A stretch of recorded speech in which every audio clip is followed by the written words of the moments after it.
आप सभी का कंपटीशन वाला प्लेटफॉर्म पर। मेरा नाम है सचिन और मैं आपके लिए लेके आया हूं सीक्वेंस एंड सीरीज के कुछ टॉपिक्स वरदान के रूप में। इस वीडियो में हम सीक्वेंस एंड सीरीज के इंपॉर्टेंट टॉपिक्स की बात करने वाले हैं और 2-3 वरदान मैं आपके लिए लेके आया हूं।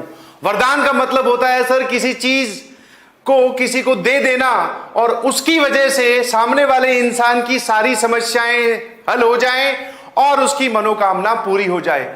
सेम जो ये वरदान सीरीज चल रही है इसका भी बेटा एग्जैक्टली यही लॉजिक है। जो आपकी जेई मेंस और एडवांस में सेलेक्ट होने की इच्छा है और मनोकामना है वो पूरी हो जाएगी। और सर हमसे कुछ टॉपिक्स हैं जिनके क्वेश्चन नहीं सॉल्व होते, हमें सर इन टॉपिक्स में थोड़ी समस्या आती है, तो ये जो आपकी समस्याएं हैं ये हल हो जाएंगी वरदान सीरीज की वीडियोस देखने के बाद में।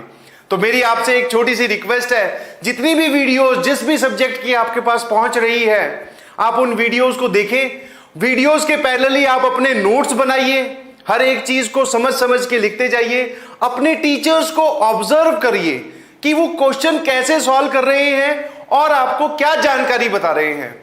उनको याद रखिए, समझने के बाद में याद रखिए। समझ में आएगी नहीं समझ में आया, ठीक है। और बहुत बेनिफिशियल रहने वाली है आपके लिए ये सीरीज।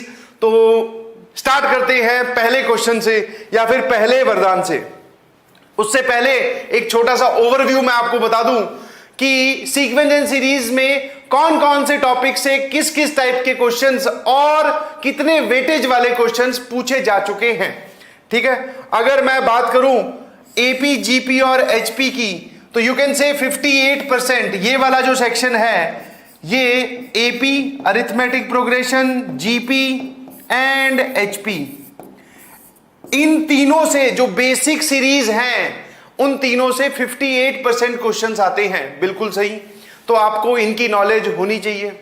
फिर आप बोल सकते हो सर अगला जो मेजर पार्ट है दैट इज 25%, वो है स्पेशल सीरीज से। स्पेशल सीरीज बोल दो या फिर बेटा आप इनको मिसलेनियस सीरीज बोल दो। मिसलेनियस मतलब ऐसी कोई सीरीज आपको दिखाई देगी जो ना ही एपी, जीपी या फिर एचपी में हो, उसके अलावा जो बचेंगी वो वाली सीरीज की बात कर रहा हूं। फिर आप बोल सकते हो सर 7% जो ये वाला है दिस इज मीन। मीन बोल दीजिए या फिर आप बोल सकते हो वो जो इनइक्वालिटी वाले क्वेश्चंस होते हैं, ठीक है। नाउ जो 10% रह गया वो है एजीपी। एजीपी के भी बहुत सारे क्वेश्चंस पूछे जाते हैं। एजीपी मतलब अरिथमेटिक ज्योमेट्रिक प्रोग्रेशन, ठीक है। नाउ इस वीडियो में मैं आपको कुछ टॉपिक्स कवर करवाने वाला हूं, तो आपको क्या करना है, ध्यान से वो समझना है और उनकी फिर एप्लीकेशन करनी है। चलिए जी स्टार्ट करते हैं यहां से। आप इसको बोल सकते हो सर ये है हमारा वरदान नंबर 1, ठीक है। वरदान 1, ठीक है सर। वरदान 1 मतलब क्या करने वाले हैं हम अभी यहां पे, क्या सीखने वाले हैं, कॉमन टर्म्स हम निकालने वाले हैं। Finding number of common terms, this is very important topic और बहुत आसान है, ठीक है। 2 सवाल लेके आया हूं, दोनों ही जेई मेंस, मतलब एक जेई मेंस और एक जेई एडवांस में पूछा जा चुका है। करने का तरीका, कॉन्सेप्ट क्या लगेगा और आपको क्या करना है वो सारा समझाया जाएगा, ठीक है जी। चलिए एग्जाम्पल की तरह सोचना स्टार्ट करते हैं। सर हमें क्या होगा, मैं आपको थोड़ा समझा दूं, ओवरव्यू दे दूं। ऐसे क्वेश्चंस में क्या होने वाला है, आपको कुछ एपीज दी जाएंगी, मतलब 2 एपी दे दी, उसने बोलेगा फिर आपको कि बताओ कितनी इन दोनों एपीज में कितनी टर्म्स हैं जो कॉमन है, ठीक है। करने का तरीका देखो, जैसे फॉर एग्जांपल जैसे जेई मेंस 2020 का क्वेश्चन है और बोल रहा है the number of common terms in 2 APs. एक एपी ये लिखी हुई और दूसरी एपी ये रही, तो लो भैया दोनों एपीज को लिख लीजिए। AP1 ये रही, जरा बोलना कि कौन कौन सी टर्म है, 3, 7, 11 डॉट डॉट डॉट टिल कहां तक सर 407 तक। फिर अगली एपी कौन सी है जिसको आप बोल सकते हो सेकंड एपी, दैट इज 29, 16 कहां तक सर 709 तक, ठीक है। दोनों एपीज को सर हमने लिख लिया। मैं क्या बोल रहा हूं, फॉलो करो अपने टीचर्स को, ऑब्जर्व करो कि वो कैसे सॉल्व करते हैं, वही तरीका आपको याद रखना है, ठीक है जी। नाउ जो स्टेप 1 आप बोल सकते हो, स्टेप 1 इज क्या बोलना है, स्टेप 1 स्टेप 1 आप बोल सकते हो find first common term by observation. Sir what do you mean by observation का क्या मतलब है? दोनों एपीज में जो पहली कॉमन टर्म है वो देख के ही पहचान लो कि कौन सी कॉमन टर्म है जो ऊपर भी आ रही है और नीचे भी आ रही है। तो सर हमने स्टार्ट किया ऑब्जर्वेशन, उसके लिए आपको थोड़ी टर्म्स और लिखनी पड़ेगी। इसमें सर कॉमन डिफरेंस है 4 का, अब इसमें 4 और जोड़ू तो बताओ कितना आ जाएगा? सर यहां आ जाएगा 15, 15 प्लस 4 कितना आ जाएगा? 19, 19 प्लस 4 इज 23। तो मैंने कुछ इस एपी की कुछ स्टार्टिंग की 5-6 टर्म्स लिख ली। सेम आप यहां कीजिए। सर इसमें कॉमन डिफरेंस है 7 का, 2 प्लस 7 9, 9 प्लस 7 16, 16 प्लस 7 इज 23। बस अब लिखने की जरूरत नहीं है। और क्या आपको दोनों एपीज में पहली कॉमन टर्म दिखाई दी? हाँ सर, लिख लीजिए। और कैसे लिखना है वो बता देता हूं। अच्छा, एक और ऑब्जर्वेशन वाली बात है या फिर नोट करने वाली बात है, वो क्या है? इन दोनों एपीज में जो आप कॉमन टर्म निकाल के लाओगे वो कॉमन टर्म की खुद की एक एपी बनेगी। ठीक है, तो यहां पर मैं लिख रहा हूं वो एपी, और इसकी पहली कॉमन टर्म क्या है? ये रही सर, ये रही कॉमन टर्म, यहां लिख दीजिए 23। ठीक है, अब सर अगली कॉमन टर्म कैसे निकाले? उसमें ये काम मत करना कि और आगे तक लिख लेते हैं, फिर ऐसा कब तक करेंगे? सिर्फ पहला आपको बाय ऑब्जर्वेशन निकालनी होती है। अब क्या करें सर? अब ये कीजिए, इस एपी का मुझे कॉमन डिफरेंस बताइए। इस एपी का D1 कितना है, कॉमन डिफरेंस कितना है? सर इस एपी का कॉमन डिफरेंस है 4। इस एपी का कॉमन डिफरेंस बताइए D2। सर इस एपी का कॉमन डिफरेंस है 7। ठीक है, नाउ अब आप क्या करिए, इन दोनों का ले लो एलसीएम। सुनते जाना आराम आराम से। Now what is sir LCM of 4 and 7? वो होता है कितना? 28। तो ये जो आप एपी बना रहे हो, कौन सी एपी? कॉमन टर्म्स की मदद से जो बनेगी वो भी एक एपी होगी। उसकी पहली टर्म हम देखकर निकालेंगे, उसका कॉमन डिफरेंस ये वाला होता है। ये जो आपने निकाला है, this is the common difference of this AP. तो मतलब सर हमें पता चल गया 28 आ रहा है, तो 28 इसमें जोड़ दीजिए। जैसे ही 28 जोड़ोगे अगली टर्म आ जाएगी, फिर और 28 जोड़ देना, अगली टर्म आ जाएगी। तो मेरे ख्याल से 23 प्लस 28 कितना हो जाएगा? सर ये हो जाएगा 51। 51 प्लस 28 कितना हो जाएगा? सर ये हो जाएगा 79। और ऐसे चलता जाएगा। ये जो सीक्वेंस तैयार हो रही है, ये है कॉमन टर्म से बनने वाली एपी। नाउ अब वो पूछ रहा है, सवाल को ध्यान से पढ़िए प्लीज। उसने पूछा नंबर ऑफ कॉमन टर्म्स बताओ, टोटल कितनी कॉमन टर्म्स होंगी आपको वो बताना है। तो एक बात बताओ सर, अब कहां तक लिखते जाएं? तो आपको सारी काउंटिंग नहीं करनी है कि यहां पे लिखते गए। आप क्या करिए, अब एक छोटी सी चीज बता रहा हूं जिसको आप बोल सकते हो फाइनल स्टेप। वो क्या करना है, सुनना जरा। कॉमन सेंस के हिसाब से सोचो, कॉमन सेंस के हिसाब से सोचो। इस एपी की जो लास्ट टर्म होगी, जो लास्ट टर्म होगी, ठीक है, इस एपी की जो लास्ट टर्म होगी वो 407 या फिर 709 में से किसके बराबर या फिर उससे कम होनी चाहिए? सर ये बात हमें साफ साफ दिखाई दे रही है, जो लास्ट कॉमन टर्म होगी वो 407 के बराबर या उससे छोटी हो सकती है। क्यों? क्योंकि अगर वो टर्म 407 से बड़ी हुई तो फिर वो कॉमन कैसे होगी? ये वाला तो 407 पे रुक गया, उसके आगे तो गया ही नहीं। क्या मैं सही बोल रहा हूं? तो आंसर इज सर यस। तो आप बोल सकते हो इस एपी की जो लास्ट टर्म है, जिसको आप बोल सकते हो Tn, वो किससे छोटी होगी? 407 के बराबर या उससे छोटी। तो जो मैंने बोला उसको आप कन्वर्ट कर दो कंडीशन में। आपने बोला कि सर इसकी Tn will be less than और इक्वल्स टू 407। ठीक है, एक बात बताना जरा, इस एपी की मुझे आप Tn बता सकते हैं जल्दी से? हाँ सर बता सकते हैं। कैसे? पहली टर्म क्या है? 23, फिर n-1, कॉमन डिफरेंस कितना है सर? 28 और लेस देन 407।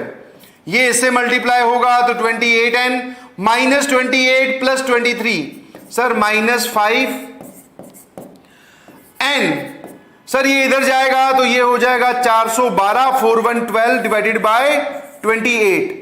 नाउ आपको क्या करना होता है, यहां से n की जो ये इनइक्वालिटी बनती है इसमें n की लार्जेस्ट वैल्यू बता दो, जो लार्जेस्ट वैल्यू सेटिस्फाई करती हो। और ऑब्वियसली सर n किसको रिप्रेजेंट करता है, नंबर ऑफ टर्म्स को। तो नंबर ऑफ टर्म्स को जो चीज रिप्रेजेंट करती है उसकी वैल्यू कैसी होगी, इंटीग्रल वैल्यू होगी। ये वाला कितना लिखा हुआ है सर, 4112/28, दिस इज 14.7 कुछ आएगा। ठीक है, आप चेक कर लीजिए फटाफट कैलकुलेट करके, दिस इज 14.7 टाइप्स। तो n is less than equals to 14.7। सबसे बड़ी n की वैल्यू कौन सी सेटिस्फाई कर रही है, इंटीग्रल।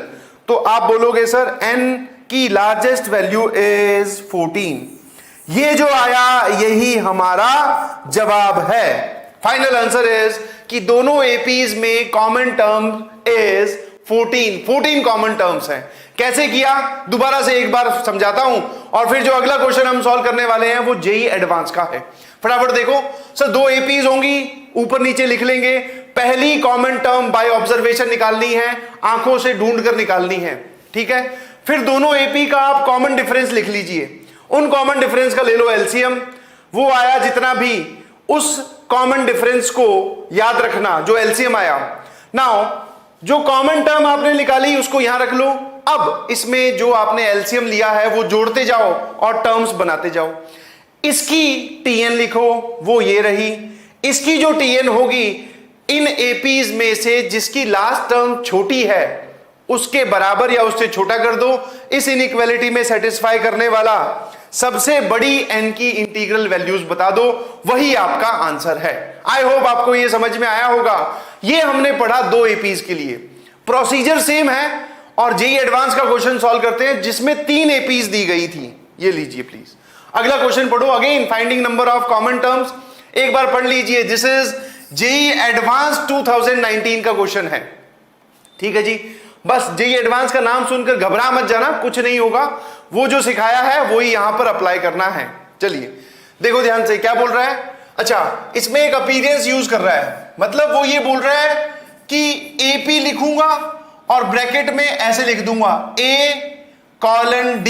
तो क्या मतलब है इसका, वो बोलेगा इसका मतलब है, यहां पे लिखा है set of all the terms of an infinite AP. कैसी एपी बेटा, इनफाइनाइट एपी, उसमें नंबर ऑफ टर्म्स चलती ही जाएंगी।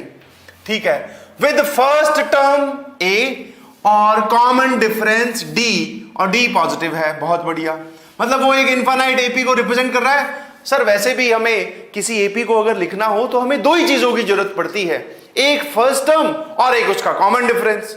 दोनों चीजें तो बता दी उसने, तो क्या हम वो एपी लिख सकते हैं? जी बिल्कुल। नाउ अब देखो जरा उसने क्या पूछा। उसने बोला कि एक एपी ये है, दूसरी एपी ये है, तीसरी एपी ये है। ये जो साइन वो यूज कर रहा है उल्टा U types, this is the sign of intersection. Intersection का मतलब क्या होता है सर? इंटरसेक्शन का मतलब होता है कॉमन पार्ट, और यहां पर आप बोल सकते हो कॉमन टर्म्स की वो बात कर रहा है। ठीक है, तो ये भी सर एक कॉमन टर्म्स का क्वेश्चन हो गया। कितनी एपीज में कॉमन टर्म ढूंढ रही है बच्चों? सर 3 एपीज में कॉमन टर्म ढूंढनी है। कौन कौन सी है जरा बोलना। पहली एपी सर ये रही पहली एपी, इसको मैं लिख देता हूं AP1:3। तो इसको जरा कंप्लीट करना। सर ये इसमें ए का रोल प्ले कर रहा है, ये डी का रोल प्ले कर रहा है। A first term, d common difference. समझ में आया कि नहीं आया?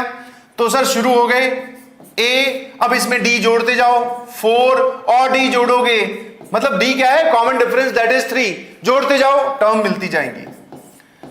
ठीक है सर, ये होगी हमारी पहली एपी। दूसरी एपी कौन सी है? 2:5। चलिए बताइए कितना आ जाएगा? सर ये 2, अब 5 5 5 जोड़ते जाओ, तो 7 7 + 5 12 12 + 5 17। सर ये हमने कुछ लिख ली। फटाफट AP3 बताइए, या फिर थर्ड एपी। तो पहली टर्म 3, फिर 7 जो है वो कॉमन डिफरेंस है, जोड़ोगे तो ये आ जाएगा 10, और 7 जोड़ दोगे तो ये आ जाएगा 17 और 7 जोड़ दोगे तो ये आ जाएगा 24 और ये चलता जाएगा। ठीक है जी, ये हमने 3 एपीज लिख ली। नाउ अब अगर मैं आपको बोलूं कि आपको पहला स्टेप याद है क्या? हाँ सर, क्या बताया आपने? पहला स्टेप था कि कॉमन टर्म ढूंढो तीनों में बाय ऑब्जर्वेशन। फटाफट, क्या आपको कोई कॉमन टर्म दिख रही है? मैंने 4 टर्म्स लिख ली, अभी तक सर कुछ नहीं दिख रही। 10 जो है वो यहां और यहां प्रेजेंट है, 17 इन दोनों में प्रेजेंट है। मैं वो वाली टर्म की बात कर रहा हूं जो तीनों में प्रेजेंट हो। सर अब तक तो कोई नहीं दिखाई दी। तो आप क्या कर सकते हैं, थोड़ा सा इसमें आगे चल सकते हैं। थोड़ा मतलब आपको मजदूरी करनी पड़ेगी, थोड़ा लिखना पड़ेगा लंबे समय तक। और टर्म्स निकालो, और टर्म्स निकालो, और टर्म्स निकालो, पक्का आपको कॉमन टर्म दिखाई दे देगी। बट सर वो थोड़ा सा लेंथी प्रोसेस है। तो अब एक और तरीका सीखो। अगर आपको कॉमन टर्म बाय ऑब्जर्वेशन नहीं मिले तो आपको क्या करना चाहिए, वो अब सुनिए। क्या करिए भैया, ऊपर वाले की टीएन बता दो फटाफट। क्या आप मुझे इसकी टीएन बता सकते हो? टीएन मतलब सर इसकी जनरल टर्म। हाँ सर बिल्कुल, जनरल टर्म लिखने का फॉर्मूला होता है a plus n minus 1 into d. A पता है क्या आपको? हाँ 1 है। कॉमन डिफरेंस पता है क्या आपको? हाँ सर 3 है। तो जरा बताना ये कितना आ जाएगा? सर ये आ जाएगा 3n माइनस 2। ये हो गया tn इसका। चलिए अगले का, क्या आप मुझे tm बता सकते हो? वाई tm, n यहां यूज कर लिया तो यहां पे दूसरा वेरिएबल यूज कर लेते हैं। tm बता दो, इसका tm बताना जरा। सर पहली term 2 plus a plus m minus 1 into D कितना है? ये रहा। तो ये कितना आ जाएगा? 5m minus 3। आई होप ये भी समझ में आता है। लास्ट बची, फटाफट जो लास्ट बची उसकी आप मुझे टीपी बता दीजिए। तो कितना हो जाएगा जरा बोलना? 3 plus p minus 1, common difference है 7। सही करके बताइएगा जरा, 7p माइनस 4। क्या सिखा रहे हो सर? ये मैं वो वाली चीज सिखा रहा हूं जब आपको कॉमन टर्म बाय ऑब्जर्वेशन नहीं पता चले। सबकी जनरल टर्म लिख ली। अगर आप वो कॉमन टर्म ढूंढ रहे हो तो वो तो तब होगी ना सर जब ये वैल्यूज तीनों की तीनों बराबर हुई होंगी किसी नंबर पे, है ना? तो आप क्या करो, पहली कॉमन टर्म ढूंढने के लिए इन तीनों को बराबर कर दो। किन तीनों को? जो पहली एपी है उसकी जनरल टर्म, ठीक है, जो दूसरी एपी है उसकी जनरल टर्म 5m माइनस 3, और जो तीसरी एपी है 7p माइनस 4, इन तीनों को बराबर कर दीजिए। 5m minus 3 and 7p minus 4। क्या यहां तक कोई समस्या? सर कोई समस्या नहीं है। कॉन्सेप्ट ध्यान से सीखिएगा, ऐसा मत सोचने लग जाना कि सर ये तो प्रोसेस लंबा चल पड़ा। नहीं जी, समझा रहा हूं इसलिए वक्त लग रहा है। एक बार आप सीख लोगे तो ये टाइम भी रिड्यूस हो जाएगा। चलिए नाउ यहां पहुंचने के बाद में कितने वेरिएबल्स दिखाई दे रहे हैं? सर 3। क्या करो, हर एक वेरिएबल को, मतलब यहां पे आप m और p की वैल्यू n के टर्म्स में निकाल लो। मतलब 3 वेरिएबल है ना, तो किन्हीं 2 वेरिएबल्स की वैल्यू किसी तीसरे के टर्म्स में निकाल लीजिए।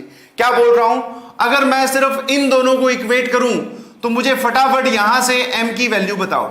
तो सर ये -3 इधर जाएगा तो ये हो जाएगा +1, और इसका कोफिशिएंट था 5, ये डिवाइड कर दो। क्या मैंने m की value in terms of n निकाल ली क्या? तो आंसर इज सर यस। अब आप क्या करो, इसको और इसको इक्वेट करो, फर्स्ट एंड लास्ट को। ये -4 यहां जाएगा तो ये क्या बन जाएगा? 3n + 2। कोफिशिएंट क्या है p का? सर 7। तो यहां से p की वैल्यू कितनी आ गई? Sir 3n + 2/7। क्या मैंने m और p की value in terms of n निकाल ली क्या? तो आंसर इज सर यस। अब क्या करें? अब थोड़ा सा और सोचने वाली बात है। एक बात बताओ, ये जो n, m और p हैं, ये कौन है सर? ये है पॉजिटिव इंटीजर्स, ठीक है, क्योंकि ये टर्म को रिप्रेजेंट करते हैं तो ये पॉजिटिव इंटीजर्स हैं। यहां पर आपको n की वो वाली वैल्यूज रखनी होगी, ध्यान से सुनना, यहां पर आपको n की वो वाली वैल्यूज रखनी होगी जिस पर ये पूरा क्या बन जाए? इंटीजर बन जाए। तो सोचना स्टार्ट कीजिए फटाफट। n की कौन कौन सी वैल्यूज मैं यहां पुट कर सकता हूं जिस पर 3n+1/5 एक इंटीजर क्वांटिटी बनेगी। क्या मैं n की वैल्यू 1 पुट कर सकता हूं? No sir. क्यों? n 1 रखने पे बताओ ये क्या बन रहा है? 3+1/5 सर 4/5 बन रहा है। इंटीजर होता है? नहीं। 2 रख सकता हूं क्या? नो सर, 2 भी नहीं रख सकते। क्यों? 6+1 7/5 इंटीजर नहीं होता। क्या 3 रख सकता हूं? हां सर। जैसे ही यहां पर 3 रखोगे 3 × 3 9 9+1 10 10/5 2 इज एन इंटीजर। तो n की कौन सी वैल्यू रख सकता हूं? सर क्या सोच के लिखी आपने 3? वो वाली वैल्यू जिस पर 3n+1/5 क्या बन जाएगा? इंटीजर। तो n आ गया 3। अगली वैल्यू कौन सी आएगी? 4 no sir. 5 no sir. Check करके बोल रहा हूं, ध्यान रखना। 6 नो। 18+1 सर वो 19/5 बनेगा।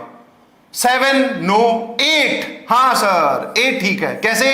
8 × 3 24 24+1 25 25 डिवाइडेड बाय 5 इज 5 बन गया इंटीजर। हां सर। अब फटाफट 3 के बाद में आपने 4 5 6 और 7 को छोड़ा, फिर 8 का नंबर आया। 4 और छोड़ दो। 3 और 8 के बीच में 4 इंटीजर्स आपने गायब कर दिए। अब 4 और गायब कर दो।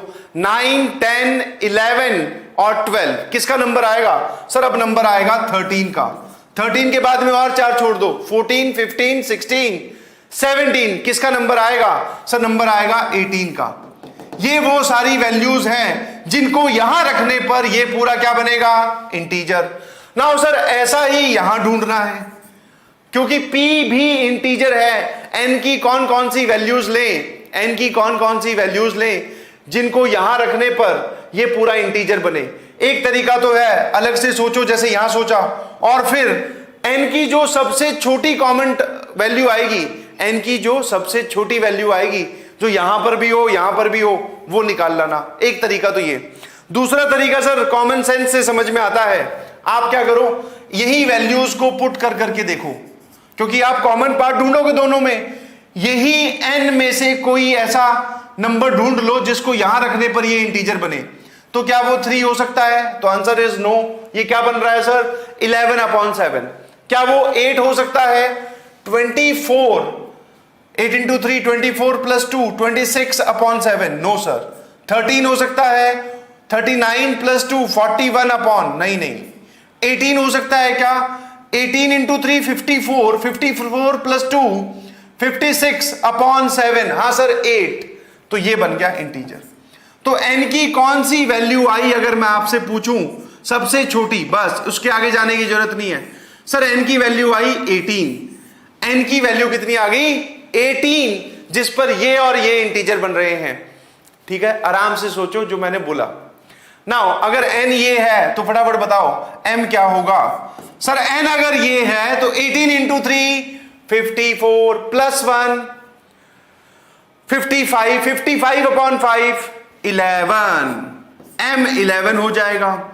p पूछूं तो p कितना हो जाएगा n की वैल्यू 18 रखने पर? सर अभी कैलकुलेट किया था 8। ठीक है जी। अभी भी सर वो पहली कॉमन टर्म तो नहीं पता चली, अब पता चल गई। m n और p की वैल्यूज देख लीजिए, यहां रखो। अगर मैं इसमें n की वैल्यू रख रहे हो तो वो 18 रखना। इसमें अगर आप m की वैल्यू रख रहे हो तो वो रखना कितनी? 11। और अगर आप इसमें p की वैल्यू रख रहे हो तो वो रखना 8। यहां पर 18 × 3 54 - 2 54 - 2 ये क्या बन जाएगा? 52। 11 × 5 55 - 3 ये क्या बन जाएगा? 52। 8 × 7 56 - 4 ये क्या बन जाएगा? 52। मतलब क्या 52 इन तीनों में आपको मिलेगा क्या? हां सर। और वो सबसे पहला नंबर होगा जो आपको तीनों एपीज में बैठा हुआ दिखाई देगा। तो अब हमारी कहानी शुरू होती है। आपने बोला था सर जो कॉमन टर्म्स आती हैं वो भी एपी में होती है, और पहली कॉमन टर्म वैसे तो ऑब्जर्वेशन से निकालनी चाहिए, परंतु यहां पर ऑब्जर्वेशन वाला काम थोड़ा लंबा है तो हमने अलग से कैलकुलेशन की। ठीक है, उसको याद रखिएगा। अब कॉमन डिफरेंस की बात आप बता दीजिए कि यहां से यहां जाते वक्त कितना जोड़ा जाएगा। तो उसके लिए क्या सिखाया, जल्दी से रिकॉल करो। सर ये रहा इसका कॉमन डिफरेंस, ये रहा दूसरी एपी का कॉमन डिफरेंस, ये रहा तीसरी एपी का कॉमन डिफरेंस। आपने बोला सभी एपीज के कॉमन डिफरेंस का क्या ले लेना चाहिए, एलसीएम। तो भैया 3 एपी हैं अब की बार, तो तीनों का ही एलसीएम ले लो। कितना हो गया सर, ये आ जाएगा 15 इंटू 7 और जो कि आ जाएगा 105। तो यहां से यहां जाते वक्त आपको 105 ऐड करना है, अगली टर्म मिल जाएगी, फिर 105 ऐड करना है, अगली टर्म मिल जाएगी। अब की बार जो सवाल है वो ये नहीं है कि नंबर ऑफ कॉमन टर्म्स बताओ, क्योंकि सारी ही एपीज इंफिनिटी तक जा रही हैं, तो sir number of common terms भी इनफाइनाइट आएंगी।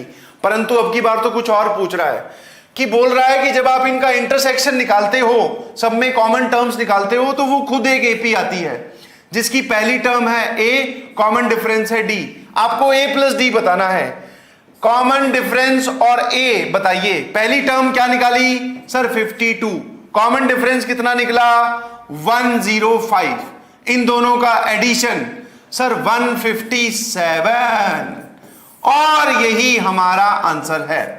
बोलो बच्चों समझ में आया कि नहीं आया? कॉन्सेप्ट सेम है, जेई मेंस भी वहां से सवाल पूछ रहा है, जेई एडवांस भी पूछ रहा है। तो ये था हमारा वरदान नंबर 1, सीखो समझो और फिर याद रखो। समझ में आया कि नहीं समझा? चलिए जी, अब हम चलते हैं अपने अगले वरदान की तरफ, और वो है miscellaneous series, mixed series, special series, कुछ भी बोल दो जो आपको अच्छा लगे। सर इस टाइप के क्वेश्चंस में बच्चों को दिक्कत आती है, ठीक है, दिक्कत क्या आती है वो भी समझाता हूं, और ऐसे क्वेश्चंस को करना क्या है, कैसे हमारा अप्रोच करने का तरीका रहेगा वो भी बताता हूं। दिस इज वरदान नंबर 2, ठीक है जी। चलिए इसकी कहानी थोड़ी मैं आपको स्टेप्स के हिसाब से बता दूं। जब भी आपको कभी कोई मिसलेनियस या फिर जिसको आप बोल सकते हो स्पेशल सीरीज दिखे, हेलो हेलो एवरीवन, सभी लोग स्क्रीन पे ध्यान देंगे, इधर उधर देखने की जरूरत नहीं है। क्या करो, स्टेप 1 जिसको सर स्टेप्स लिखवा दो, हमें स्टेप्स बड़े अच्छे लगते हैं। लो भैया step 1, right general term, GT general term लिखो, ठीक है, और उसको आप या तो टीआर बोल दीजिए या टीएन बोल दीजिए। सर ये कैसे लिखी जाएगी, ये लिखी जाएगी बाय ऑब्जर्वेशन, ठीक है। टीएन आप क्या करो, बाय ऑब्जर्वेशन लिख दो, मतलब ऑब्जर्वेशन मतलब जो टर्म्स चल रही हैं उनको देख देख कर आप टीएन लिख दीजिए। मतलब पहली टर्म ये है, दूसरी ये है, तीसरी ये है, तो बताओ nth टर्म क्या होगी, इस टाइप की ऑब्जर्वेशन। ये हुआ हमारा स्टेप 1। फिर स्टेप 2 क्या है सर, स्टेप 2 हो जाएगा बेटा ये रहा। स्टेप 2 क्या करो आप, सिंप्लीफाई टीएन, सिंप्लीफाई टीएन या फिर टीआर, जो भी आप बोलना चाहो, and apply sigma, and apply sigma to get SN, to get SN. क्या मतलब है सर इस बात का, इस बात का मतलब है कि आपने टीएन निकाल लिया, तो आप क्या करो उस पे सिग्मा लगा दो, एन की वैल्यू कहीं से लेके कहीं तक, that depends on the question. Sigma लगाओगे आपको एसएन मिल जाएगा, ठीक है। नाउ जब आप ये लगाओगे तो आपको इन 2-3 छोटे छोटे फॉर्मूलाज की जरूरत पड़ेगी, और वो कौन कौन से हैं बता देता हूं।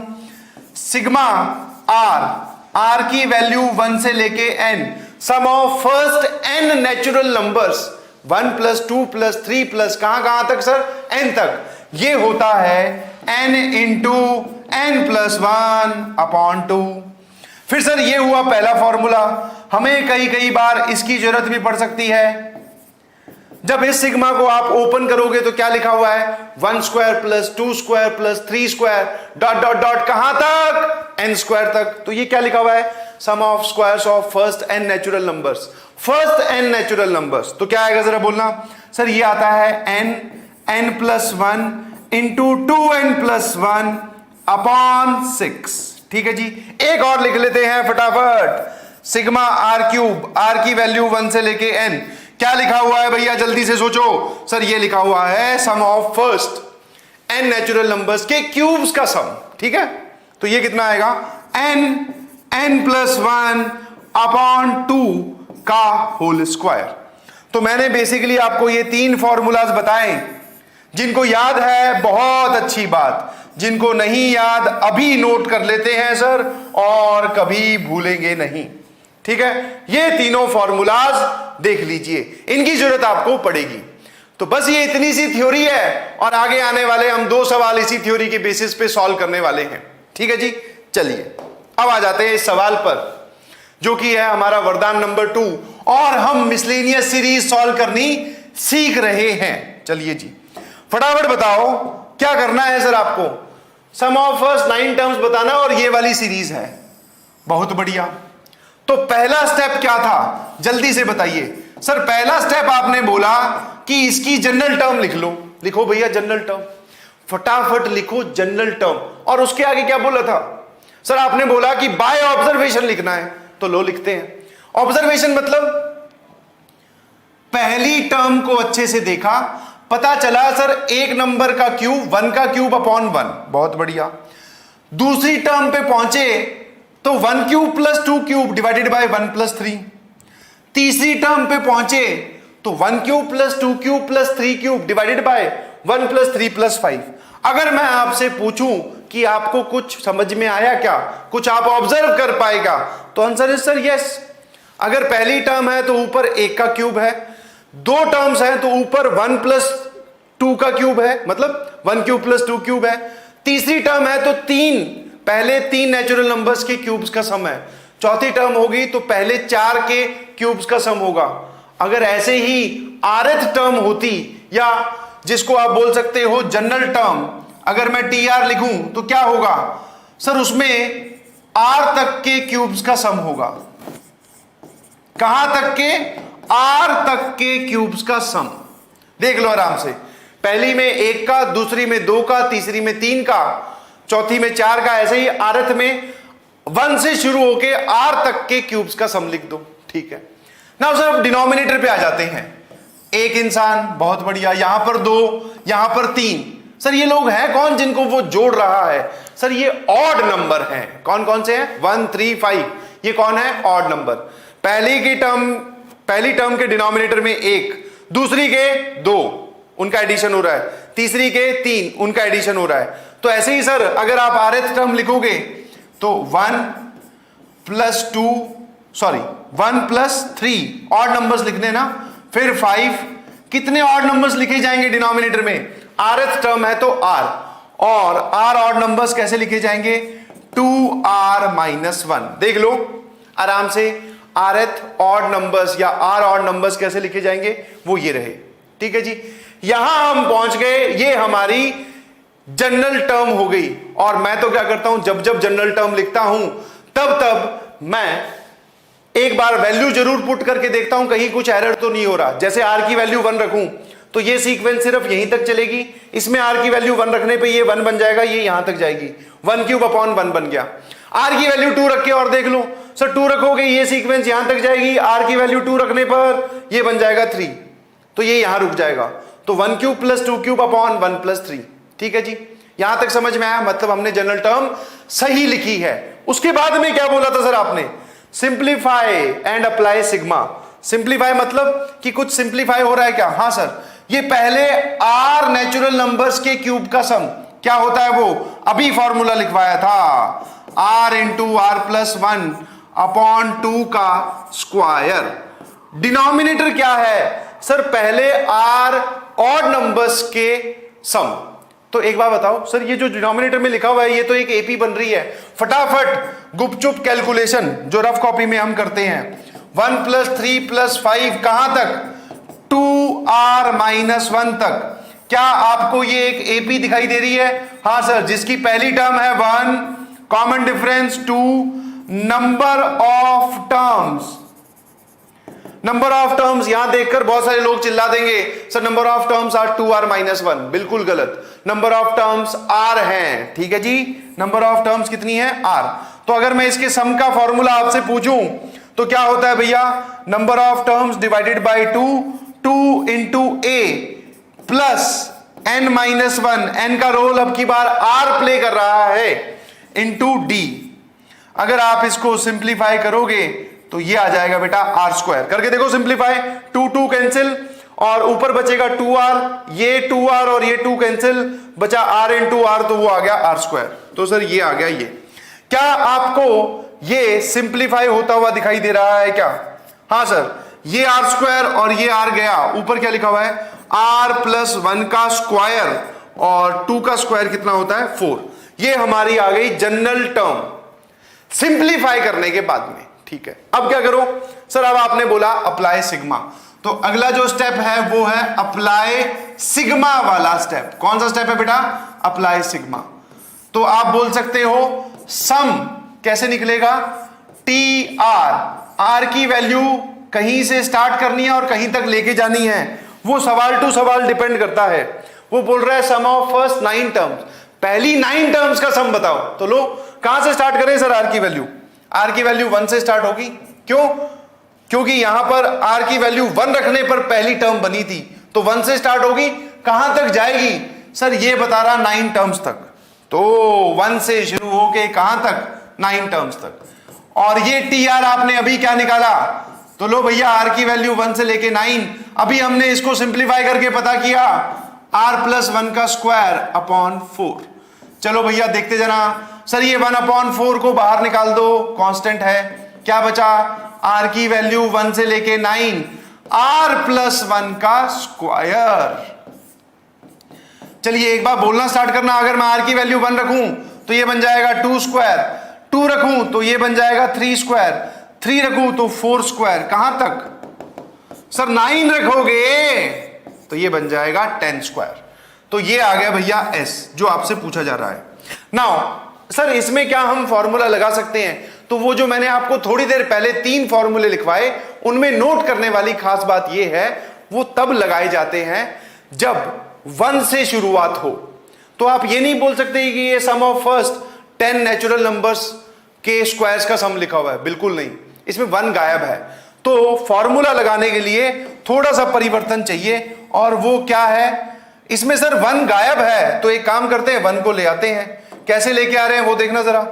यहां पर 1/4 था, मैंने अपने मन से यहां पर 1 स्क्वायर ऐड कर दिया। 1 स्क्वायर अगर ऐड किया है तो फाइनली मुझे 1 घटाना पड़ेगा या फिर 1 स्क्वायर सब्ट्रैक्ट करना पड़ेगा। इस इतने पूरे पार्ट पे अब आप फॉर्मूला लगा सकते हो sum of squares of first 10 natural numbers. तो बता दो कितना आ जाएगा सर? फॉर्मूला लगेगा n+1 इंटू 2n+1/6 वाला, n की वैल्यू है 10। तो जरा बोलना 10/6, ठीक है, 10+1 इंटू 2 इंटू 10+1, 20+1 इज 21, -1 और बाहर है 1/4। चलिए सिंप्लीफाई कर लेते हैं फटाफट। सर ये आ जाएगा 5, ये आ जाएगा 3, ये आ जाएगा 7। 35 इंटू 11, 35 इंटू 11, तो 35 इंटू 11 कितना हो गया भैया? सर ये हो जाएगा 35 और ये 35 कितना हो गया जरा बोलना? 385, 385। चलो भैया, तो दिस इज 385 -1 डिवाइडेड बाय 4, ये रहा s। सर ये लिखा हुआ है 384/4 और ये हो जाएगा 9 और 6। ठीक है जी, आई बिलीव ये 96 आ रहा है।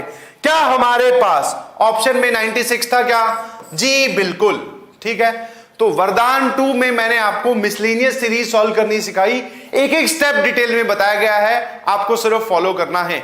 फटाफट देख लीजिएगा क्या आपको बात समझ में आई पूरी, और अगर समझ में आई है तो इस पे अप्लाई कर दीजिए। ये है अब एप्लीकेशन वाला पार्ट, जो आपने सीखा वो लगाना है। जल्दी से बताइए प्लीज कैसे सॉल्व करेंगे? सर पहले तो ये देख लो, ये 2019 का क्वेश्चन है, पिछले वाला भी जेईई मेंस का क्वेश्चन था, मतलब ऐसे सवाल आते हैं। आपको बस ये ध्यान रखना है कि अगर सेम कॉन्सेप्ट का क्वेश्चन सर दोबारा मेरे सामने आया तो मैं उसको जाने नहीं दूंगा, बस ये ध्यान रखिएगा प्लीज। ठीक है जी, चलो फटाफट दिमाग लगाओ और बताओ कितना आएगा जवाब। मतलब सर वीडियो को कर लो पॉज और अपना सॉल्यूशन छाप दो फटाफट, और मैं आपको इसको सॉल्व करके दिखाता हूं। पहला स्टेप सर टी आर लिख लो बाय ऑब्जर्वेशन, ठीक है। 1 cube 1 cube plus 2 cube, 1 cube plus 2 cube plus 3 cube. Sir पुराने वाले जैसा ही है, तो यहां पर 1 cube plus 2 cube plus 3 cube कहां तक? सर आर नंबर्स के क्यूब्स का सम। बहुत बढ़िया। डिनोमिनेटर में स्क्वायर्स का सम है, पहले के नीचे 1, दूसरे के नीचे 2, तीसरे के नीचे 3, तो आरथ के नीचे आर। आई होप समझ में आ रहा होगा। चलिए सर साथ में कुछ मल्टीप्लीकेशन में भी है, 3, 5, 7 और नंबर्स मल्टीप्लाई कर रखे हैं, परंतु 1 नहीं यूज किया। तो यहां पर क्या मल्टीप्लाई करूं? तो यहां पर 2r प्लस 1 को आप मल्टीप्लाई कर दो। 2r प्लस 1 को क्यों? क्योंकि अगर 1 से शुरू होता तो मैं 2r माइनस 1 को मल्टीप्लाई करता। r की वैल्यू 1 रखने पर ये 3 बन रहा है। Now you can cross verify. अगला स्टेप क्या बताया सर आपने बताया इसको क्या कर लो? सिंप्लीफाई। क्या कर लीजिए बेटा? सिंप्लीफाई। फटाफट ये बोलना जरा, कितना आ जाएगा? ये आ जाएगा बेटा r into r plus 1 into 2r plus 1। Sorry, ऊपर जो है हमें क्यूब्स का सम लिखना है, तो वो तो सिंपल ही होता है, r into r plus 1 by 2 का होल स्क्वायर डिवाइडेड बाय नीचे स्क्वायर्स का सम है, वो होता है r into 2r plus 1 into r plus 1 whole divided by 6।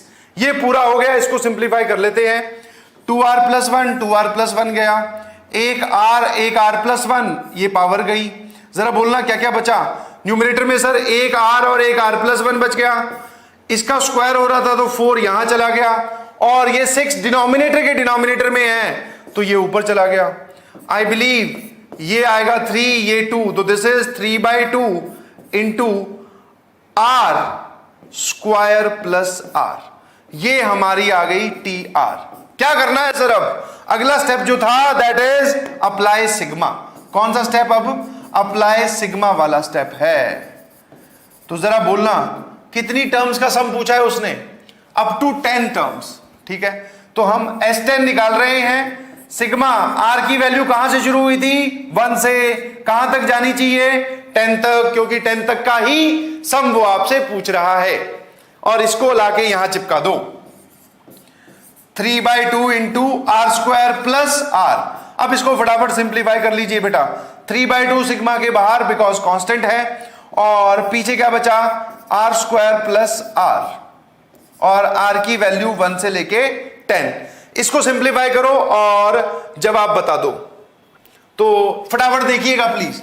S10 बाहर था 3/2, सिग्मा किस पे लगा हुआ था? r स्क्वायर प्लस r पर। तो अगर मैं उसको डिस्ट्रीब्यूट कर दूं, ध्यान सुनना, r स्क्वायर प्लस r पे सिग्मा बांट दूंगा तो ये क्या लिखा हुआ? 1 से लेके 10, और ये भी लिखा हुआ है 1 से लेके 10। और इसको ओपन करोगे तो this is 1 square plus 2 square, कहां तक? 10 के स्क्वायर्स तक। और इसको ओपन करोगे तो 1 प्लस 2 प्लस कहां तक? 10 तक। ये आ गया सिग्मा को ओपन करने के बाद में। ये बताओ ये कितना हो जाएगा? सर स्क्वायर्स का सम और लास्ट टर्म है 10, 1 से शुरू हो रहा है, तो n plus 1 into 2n plus 1 upon 6। ठीक है जी, ये क्या लिखा हुआ है? n plus 1 divided by 2, n into n plus 1 upon 2, और यहां कितना आ जाएगा? 3/2। फटाफट सामने देखते रहिएगा स्क्रीन पे। सर ये आ गया 5, ये 5, यहां 3, यहां पर 7, 35 इंटू 11 अभी सॉल्व किया था, 385 प्लस 55 इंटू 3/2। आई होप आप सभी लोग इसको निकाल सकते हैं। 440, लो भैया ये कितना आ जाएगा? 220। आंसर आ गया सर 660। आई होप कोई परेशानी होगी नहीं, बहुत छोटी सी कैलकुलेशन हो रही है। तो देख लीजिए क्या आपको ऑप्शन 660 कहीं दिखाई दे रहा है क्या? हाँ सर, ये हमारा आंसर हो गया। तो इस वीडियो में हमने आपको 2 वरदान सिखाए भैया, 2 वरदान दिए, उनका आपको भरपूर तरीके से यूज करना है, और इन कॉन्सेप्ट पे बेस्ड कोई भी क्वेश्चन अगर आपके सामने आता है तो वो गलत नहीं होना चाहिए। थैंक यू एवरीवन, बहुत जल्द फिर मुलाकात होगी।